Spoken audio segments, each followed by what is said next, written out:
Hello, welcome to iDream media. ఈరోజు మన విశిష్ట అతిథి చిత్తూరు జిల్లా టైగర్, చిత్తూరు జిల్లా రాజకీయాల్లోనే ఓ వెలగబోతున్న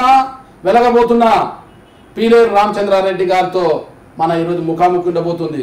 పీలేరు రామచంద్రారెడ్డి గారు అంటేనే పెద్దిరెడ్డి రామచంద్రారెడ్డి గారు అందరికీ తెలిసిందే. రాష్ట్ర వ్యాప్తంగా ఎవరిని అటు ఏపీలో కావచ్చు, తెలంగాణలో కావచ్చు, ఎవరిని కదిపినా పెద్దిరెడ్డి రామచంద్రారెడ్డి గారి గురించి కథలుగా చెప్తుంటారు. ఎందుకంటే నాడు వైఎస్ రాజశేఖర రెడ్డి గారితో కావచ్చు, నేడు నారా చంద్రబాబు నాయుడుతో కావచ్చు, పోటాపోటీగా పోరు సాగిస్తూ రాజకీయాన్ని చిత్తూరు జిల్లాలోనే తనకంటూ ఒక వర్గాన్ని ఏర్పాటు చేసుకుని రాజకీయాలను శాసిస్తున్న పెద్దిరెడ్డి రామచంద్రారెడ్డి గారి రాజకీయ వివరాలను ప్రస్తుతం మనం తెలుసుకోబోతున్నాం.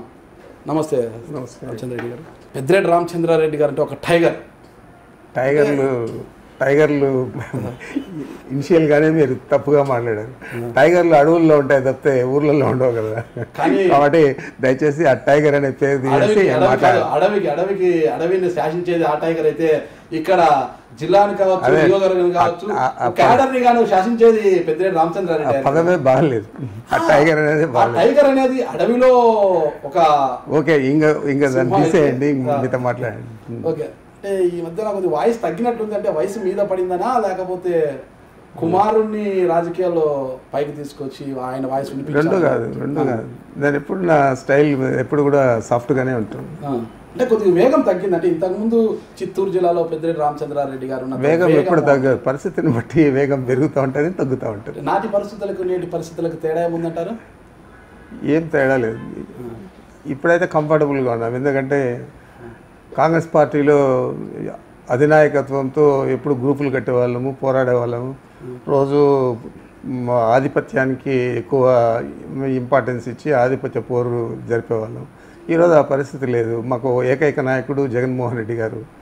జగన్మోహన్ రెడ్డి గారు నాయకుడిగా ఉన్నాడు కాబట్టి అందరూ కూడా ఆయన చూసి వెళ్తూ ఉంటారు. ఇక్కడ ఆధిపత్య పోరు లేకపోతే ఏదో ఒక ఇమేజ్ నిలుపుకోవాలనే అవసరం లేదు.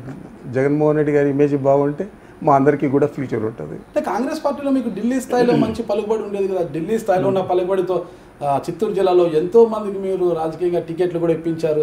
అసలు అప్పట్లో రాజశేఖర రెడ్డి గారు ఒకరిని ప్రతిపాదిస్తే మరొకరికి కూడా టికెట్లు ఇప్పించుకున్న దాఖలాలు చాలా ఉన్నాయి కదా. అది నిజమే. ఎందుకంటే మొదటి నుంచి నేను జిల్లాలో కొంతమందికి ఏదైనా మాట చెప్తే మాట మీద ఉండాలనే భావంతో పనిచేసేవాడిని. అప్పుడు ఆ పరిస్థితుల్లో ఆ విధంగా చేయాల్సి వచ్చింది తప్ప వేరే ఉద్దేశం ఏం లేదు. ఆ రోజు కుతూహలమ్మకు కావచ్చు, ఇకపోతే మనకు మదనపల్లిలో కావచ్చు, షాజహానికి కావచ్చు, ఇలా తీసుకుంటా పోతే శ్రీకాళహస్తి నుంచి తంబల వరకు మీరు అనుకున్న వారికే కాంగ్రెస్లో టికెట్ ఇప్పించుకుంటూ వచ్చారు. అయితే వైసీపీలో మాత్రం గత ఎన్నికల్లో మీ ప్రధాన అనుచరుడైన కాపు సామాజిక వర్గానికి చెందిన కోలా ఆనంద్ ఆయనకు టికెట్ ఇప్పించుకోలేకపోయినా అయితే బియ్యం మధుసూదన్ రెడ్డికి జగన్మోహన్ రెడ్డి గారు ఇచ్చిన హామీతో ఆయనకు వెళ్ళింది. కోలా ఆనంద్ మీ మీద అలిగి బీజేపీ వైపు అడుగులు వేశారు. అంటే అతను లాస్ట్ దాకా ఉన్నారు. అతను పార్టీలో చేరాలనే ఉన్నారు. మధుసూదన్ రెడ్డికి సపోర్ట్ చేయాలని కూడా ఉన్నారు. కానీ ఆ రోజు పరిస్థితుల్లో మధుసూదన్ రెడ్డి ఆల్రెడీ నేను శాసనసభ్యుడు అయిపోయా అనే ఒక ఓవర్ కాన్ఫిడెన్స్తో అలా వద్దునా అదంతా తలకాయ నొప్పి నాకు, రోజు మళ్ళీ మేమిద్దరు ఒకరినొకరు పోరాడుకోవాలి ఏదంటే అది ఉండదు, పరిస్థితి ఉండదు. అతనికి ఏమి చేయాలన్నా అది చేసేది, లేకపోతే నీకు ఏం శాసనసభ్యుడుగా చేసేది జగన్మోహన్ రెడ్డి గారే కాబట్టి కాంగ్రెస్లో మాత్రం నువ్వు భావించనక్కర్లేదు, ఆలోచించు మధు అంటే ఆలోచించకుండా ఆయన ఒకటేసారి జగన్మోహన్ రెడ్డి గారికే చెప్పాడు, కోల ఆనంద్ వద్దు పార్టీలోకి నాకు ఇబ్బంది పెట్టేస్తాడు, నువ్వు రామచంద్ర నాకు చెప్పామని. మరి అంత బలవంతంగా మనం ఆ రోజు చేర్పించలేకపోయినాము. దాని పర్యవసానం ఆయన శాసనసభ్యుడు కాలేకపోయాడు. ఆనంద్ ఆ రోజు పార్టీలోకి వచ్చింటే తప్పనిసరిగా మధుసూదన్ రెడ్డి శాసనసభ్యుడిగా అత్యధిక మెజారిటీతో గెలిచేవాడు. ఈరోజు నాగరాజు గారి ఇంటర్వ్యూలో చాలా విషయాలన్నీ కూడా చర్చించుకోవడం జరిగింది. ఇవన్నీ కూడా వాస్తవ దూరంగా ఉండవు, నేను వాస్తవాలే మాట్లాడినా అనే ఆలోచన మీకు వస్తుందని నేను భావిస్తున్నాను.